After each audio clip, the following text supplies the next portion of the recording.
Let's take a ride on the back roads. We're visiting with Johanna Wilson, coming up next on Carolina People.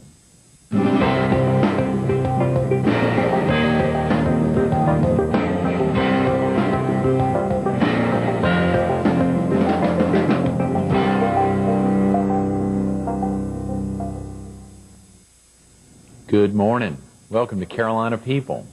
This morning we're on the former Myrtle Beach Air Force Base at the Fox 43 studio.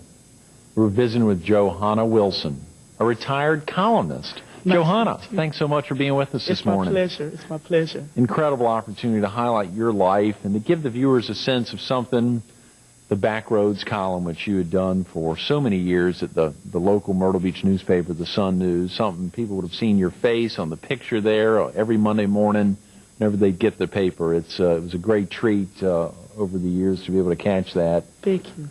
And I wanted to have an opportunity, knowing that you'd recently retired from the Sun News, and we're going to be heading, I believe, back or heading out of town. We wanted to make sure and catch you before you got out of town. Can you tell the viewers a little bit about yourself? Are you originally from the area? I'm not originally from Myrtle Beach. I mean, I don't know who is, but I am originally I was born in Bronx, New York. Okay. And so I was born in the Bronx and reared there for a little while. And then I was shipped down to South Carolina, to Orangeburg County, to a small community called Boyer. And my grandma reared me in Boyer for the rest of my young adult life. And that's in Orangeburg County, which is where I'm returning to. You're heading back to Boyer. Yes. How do you, Boyer, how do you spell that? It's B as in boy, O-Y-E-R. It's a very small community. It's smaller than Aner. It's just a community outside of Holly Hill, which is a town. In Orangeburg County? Yes, sir. Well, and for viewers, a lot of our viewers, the bulk of our viewers are in the PD and southeastern North Carolina. So a lot of the viewers may not be familiar with Orangeburg County, but that's between Columbia and Charleston. Okay, right. Folks would know it in that way. Exactly. Absolutely. We're almost midway in between both of those towns. Do you still have family in Boyer? Yes, I have my mother and my aunt and a lot of relatives. Most of my mother's family is from that area, from Orangeburg County. So the bulk of them are still there in that same area on a dirt road. Is that right? Yes. On a back road. Exactly. It's a very back road. That'll be great going back there, I'm sure. What originally brought you to Myrtle Beach, Johanna? Well, that's so ironic you asked that, Greg, because I was attending journalism school at Howard University in Washington, D.C. Sure. And I had been studying journalism there, and I never really gave any thought to what I would do afterward. And one day I was coming from class, and one of my friends, Renata Butler, who's from this area, she said, "Have you applied to any papers?" I was like, "No, I haven't. I have no idea what I'm going to do." So she was like, "Well, there's a paper in Myrtle Beach called the Sun News." She had interned there the previous summer. And so I said, "Really?" She said, "You should apply." So I went on that very day and wrote a letter. This is during the summer. Right. I wrote a letter, and I wasn't expecting to hear anything back. And sure enough, 2 weeks later, Gordon Hirsch, who was the editor at the time, he called me and asked if I could come down for an interview. And so that's how I got to the Sun News. That's amazing. What year was that, Johanna? That was actually in '92. That was the summer of '92 when I came out for the interview. I had a year left in school. And so what I did after I graduated, I got the job at the Sun News, and I started working there in September of 1993. So you were graduated in 1993? Right. That's amazing. Now everybody knows my age. Yes, yeah, sir. So we're adding it together. You know, see, blah, blah. That's right. We can add that together quick. As a matter of fact, I was graduated in 1993. So wow. we've got a little something in common. So you've been here since 1993, then? Since 1993. That's amazing. And heading back to Orangeburg now, to think of that, had you interned any other papers other than the Sun News prior to coming down here? No, I had not interned to other papers prior to coming to the Sun News, but my history in journalism goes back to when I was 15 years old, when I started writing for my high school newspaper. Actually, I had no inkling whatsoever to even get into journalism. But what it was, I was a very good English student. And one of my teachers, Margaret Uzzle, she was over our journalism program. And she recruited me to be the school newspaper editor, the Bulldog Bulletin, yes. And so she recruited me, and I had no idea about journalism, what it was about, but I love reading. I'm a voracious reader, so she gave me some pointers, and she taught me the basics of journalism. So I started writing for our school newspaper, and then afterward, she encouraged me to write for our weekly newspaper, the Holly Observer. So then I started writing a weekly column for the Holly Observer called the Bulldog Bulletin. So at 15, I started my journalism career. That's amazing. Yes. And that was Miss Uzzle? Miss Uzzle. Would she be the person that probably motivated you the most at an early age? Without a doubt, without a doubt, because my aspiration was to be a teacher, because I come from a family of educators, and so I said I wanted to be a teacher. And everyone I spoke to about journalism gave it like a bad name, like it doesn't pay well, it's a, grinding profession. But she was the one who encouraged me, said, you know what, this is, you're a talkative person, you love people, this would be the ideal profession for you. She always encouraged me. So yeah, Miss Uzzle would have to be one of the individuals who definitely encouraged me to pursue the profession. Who were some others, Johanna? Well, my parents always encouraged me. My father passed away in 1995 here at Wilson, but my mother's name is Catherine, and my parents were always very rabid readers. They read everything. Really? Read all the time. And my grandmother, Virginie Brown, she only had a third grade education, but she would read the Times and Democrat newspaper, which is the Orangeburg newspaper, from front to back. Every single day. She would read the sports page, she would read the local and regional section, every bit. She would read it out loud and make us listen to it. So as a young girl, that's how I learned how to read, because my grandmother would read the newspaper to me. So I always had a love for reading. And so through those influences, my parents, Catherine Hayward, and my grandmother, Virginie Brown, I had a love for journalism. And then Miss Uzzle just basically inspired what was already there. Right. How exciting. So That's it was amazing. a lot of fun. When you got down to the Sun News originally back in '93, was there anyone there that motivated you, that really got you even more interested in doing this as a potential career? Well, you know what? I would have to say, and this may sound really crazy, but the entire staff, that's why I have stayed in the area for so long. When I walked into the Sun News newspaper, I had been in visiting other newsrooms. I won't say what names, but every other newspaper I visited in the state, it was a very cold atmosphere. They weren't very welcoming. The Sun News, I guess maybe being at the beach, they were very friendly. I walked in the door, people said hello, introduced themselves. It was like walking in a family reunion. And they all inspired me to be my best. I remember when I interviewed, there was a young lady there named Johanna Wilson, who actually I took her place. She was leaving to go to the state newspaper, which is the sister newspaper, the Sun News. Right. We all by Knight Ritter. And so Johanna was leaving. I was taking my test to see if I made the cut.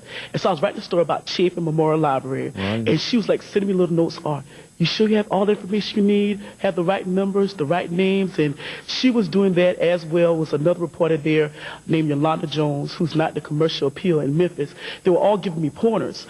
So they were all very inspirational, the entire staff. Gwen Fowler, who's still there, she was managing editor at the time. She's now an editorial page assistant. They were all wonderful. So they all inspired me to do my best, because I was young and I was hungry, and they knew that. So they all inspired me to do well. And Gordon Hirsch early on. Well, Gordon Hirsch was already gone. He actually had already left to go to LHWH. Right. But, Gordon sent message in word that, he was very proud of me, and told my mom via a conversation, I believe through a letter, that he thought I was very talented, and to tell him to stick to the profession. So he was very encouraging as well. I bet. He's a great guy. He is. He's a great guy. I know he's no longer at LHWH, but he was a good inspiration to me when I arrived at the beach in '95, and that's part of the reason we're here today. I set up a little company to get the station in September 1995, and I think September 1995 was the same time that you went ahead and launched the Backroads column.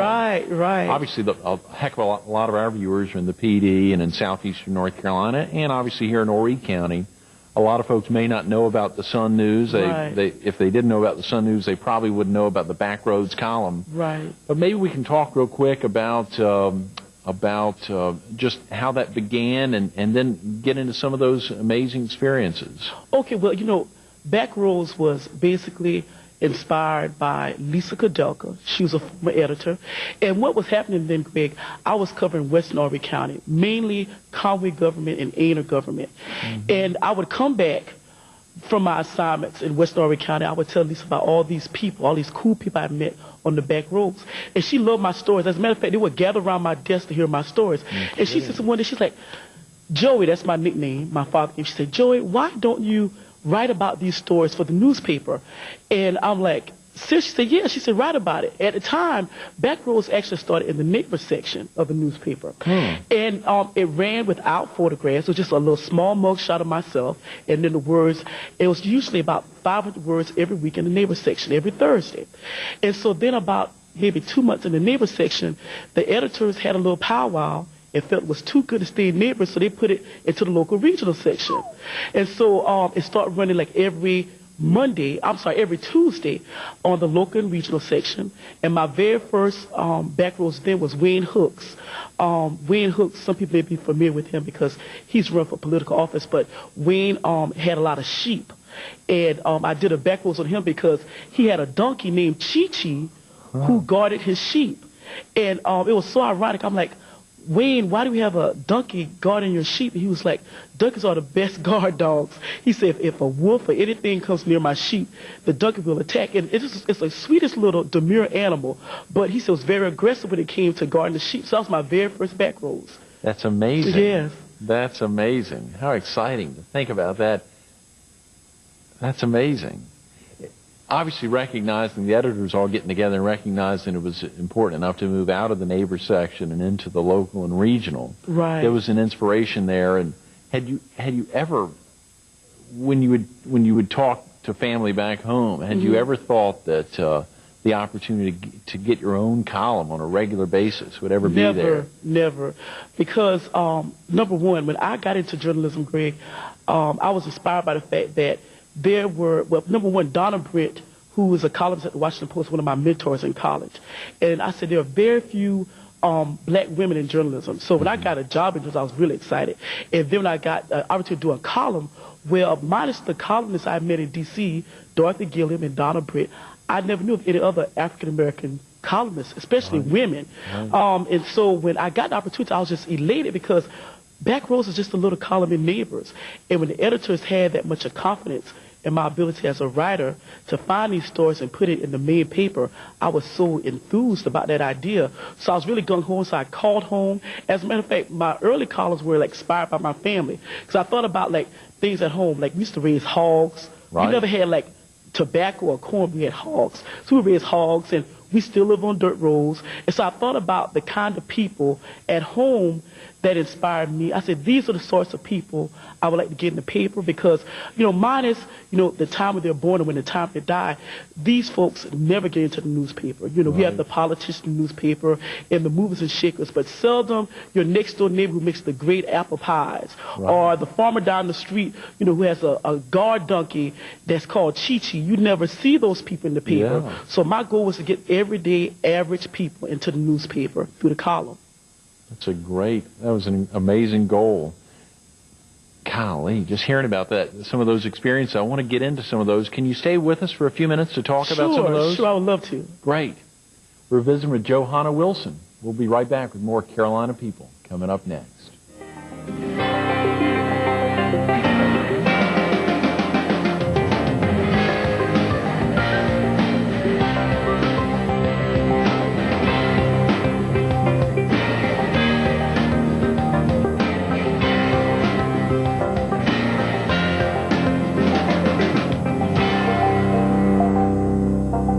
Welcome back to Carolina People. This morning we're on the former Myrtle Beach Air Force Base at the Fox 43 studio. We're visiting with Johanna Wilson. Johanna, a little bit ago we were talking about one of those first pieces you did in the Backroads column, the Wayne Hooks experience with his donkey Chi-Chi. And I want to go over a little bit and talk about some of the highlighted, so many columns you wrote, so many marvelous travels you made, so many parts of Horry and Georgetown and Brunswick counties, and two amazing states, three amazing counties, some of your experiences in Orangeburg County. But I want to talk a little bit about maybe your first full year of writing the Backroads columns, 1996. Do you remember any amazing experiences from that year? That was a really great year for me because one of the first things I did that year, I went to the Lord's Fair. Now, I know a lot of people like, oh, Lord's Fair, big deal, but it was a lot of fun for me because the Lord's Fair reminded me of like hometown fairs. In Holly Hill, we seldom have fairs, but when we do, it's usually a bunch of local carnies that do like certain magic tricks. And so the year we went to Loris in '96, and we saw a human dynamo, this man who ate fire, and we saw these huge rats that were from South America, and they had their first Bad to the Bone rodeo that year, and they had all these actually small-time, I guess call them cowboys who came to the Loris area. They like rolled these bulls, and afterward it's like a car crash demolition. So that was like big news for Loris. It was actually in the Allsbrook area. So I remember that being a lot of fun for me. And one thing I did in '96 was also in the Loris area. I visited the Pleasant Grove Manor, which is a nursing home outside of Loris. And there I met a lady who was the former clerk for J. Edgar Hoover, the FBI. Is that and right? It was so interesting because here's this little old woman. At the time she was 86 years old, and she was there at the manor, which is owned by Linda Hardy, and she started telling me about, being the FBI clerk and how she thought J. Edgar Hoover was very nice and how he would come in and she would bring him coffee, run off copies of documents, and how there were always rumors that he was kind of weird and that some people didn't like him, but she thought he was a very nice man. So that was a very interesting time, I thought, because I would have never thought I would find this woman at this little nursing home. Yeah, sure. And it was so cute because Miss Hardy is the kind of owner that she actually gives her clients foot massages and pedicures and manicures. And so it was one day while she's sitting on the front porch that I met this lady, and I think her name was Martha, who was the clerk, and she was doing her feet. And she started talking about being in D.C. and working for J. Edgar Hoover. And so I did a back rows about her, and that was also in '96. That's amazing. It's so difficult to sit here and try to encapsulate all the years of the Backroads column and so many amazing folks, but I've taken the opportunity to try to highlight chronologically. Right. Thinking about '95 with Wayne Hooks, that's an amazing story with his donkey Chi-Chi protecting the sheep. Thinking about Martha there at Linda Hardy's location there. And then thinking maybe 1997, thinking about, I think there was a name that I remember reading one of the columns. Was there an Archie Buford Williams, or a really senior gentleman? Yes, he was such a dear man. Mr. Williams passed away recently, but when I met him in 1997, I remember it was a warm day during the summer in June, and I'd heard about him actually from Kyle Daniel, who is the executive director for the Farm Service Agency in Georgetown County. And I was talking to him one day on the telephone about tobacco of all things, and Kyle mentioned, he said, there's a gentleman in Georgetown, Mr. Archie Williams, and said, I think he'd be a great back rows. Well, I drove down there, and Mr. Archie was in his kitchen at 101 cooking green beans he had just picked from his garden, and hog jowls, and fatback. And he was in his kitchen. And the house was just, immaculate. It was so clean. I've never seen a house that clean before. And he was cooking, and he had just picked his green beans, and he cooked his green beans for 2.5 hours because he said he had, very tender gums. He had he said he loves his vegetables nice and soft.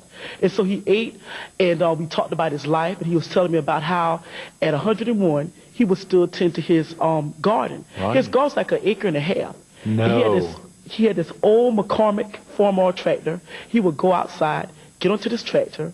He would till his garden. He would pluck his corn, and he would talk to me about the olden days when they had the string tobacco, and how, they used mules back then, and how life was so much simpler, and how he had seen all these changes over being more than a century old.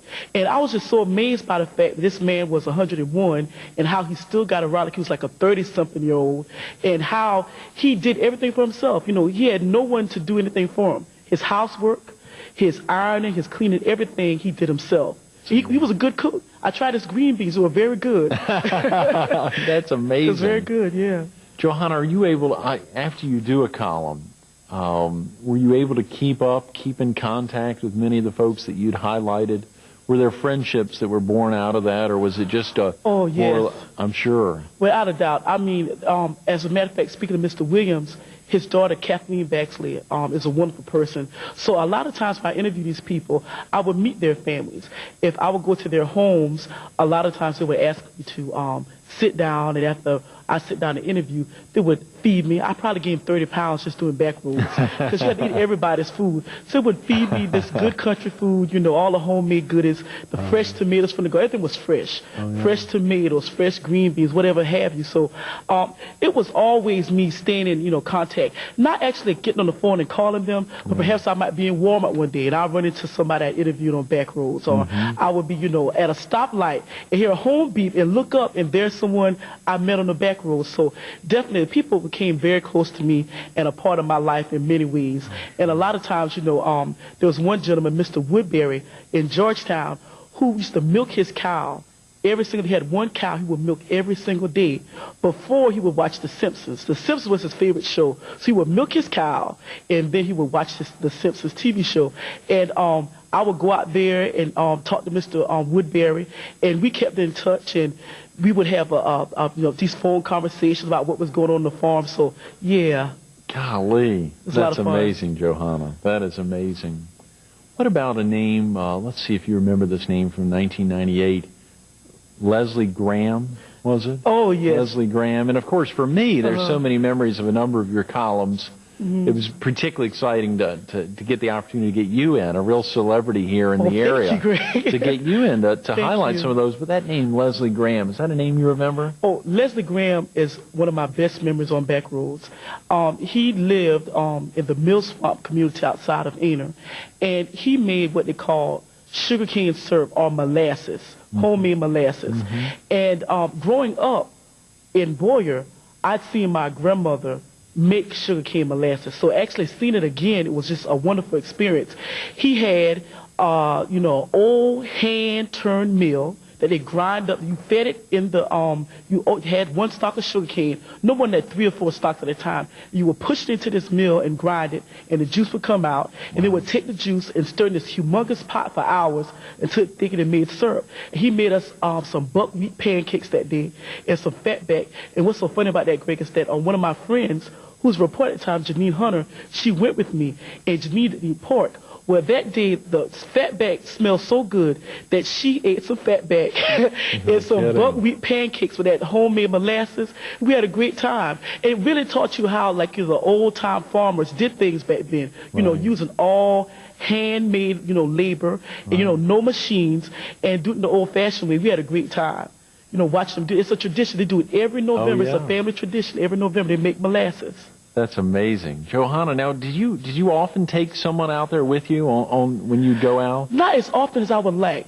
She wanted to go. She had never seen it before. She was raised in Maryland, my friend Janine, and so she had never been to a farm like that before. So when I could, I would definitely take people. Some students sometimes from Socastee High School would shadow me. I would take them along on some assignments so they could get a chance to see how life was, especially people who, did tobacco or on some type of farm, because that gave them a chance to see how life was before we became so modernized with technology. Right.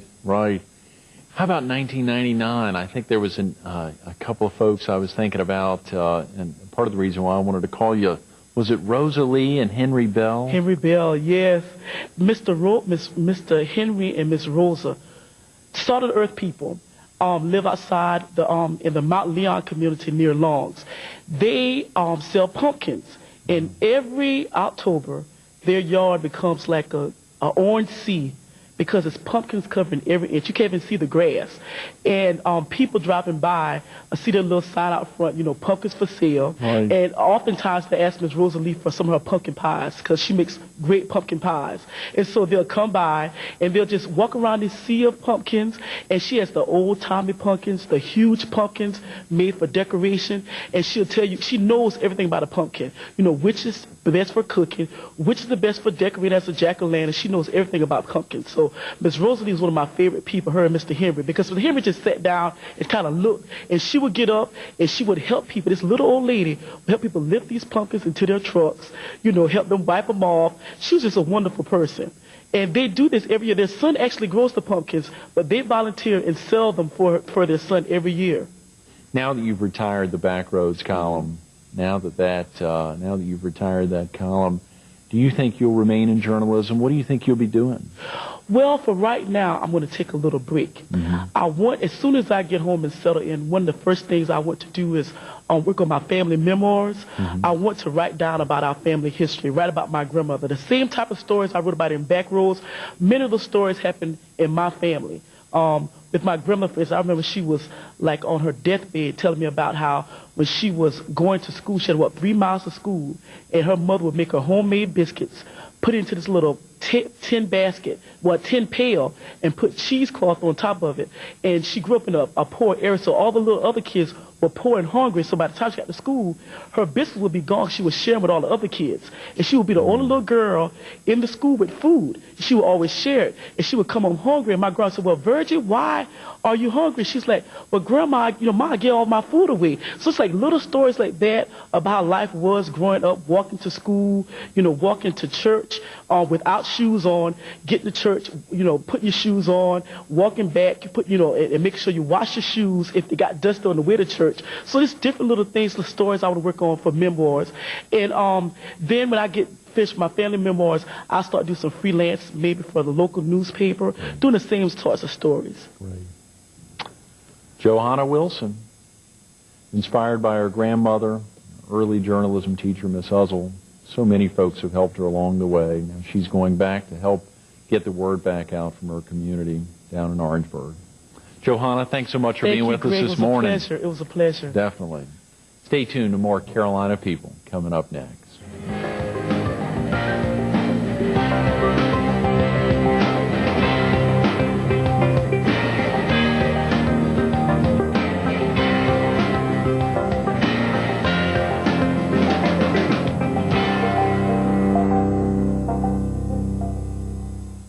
We want to thank Johanna Wilson and her Backroads Travels for making this such a memorable Carolina People.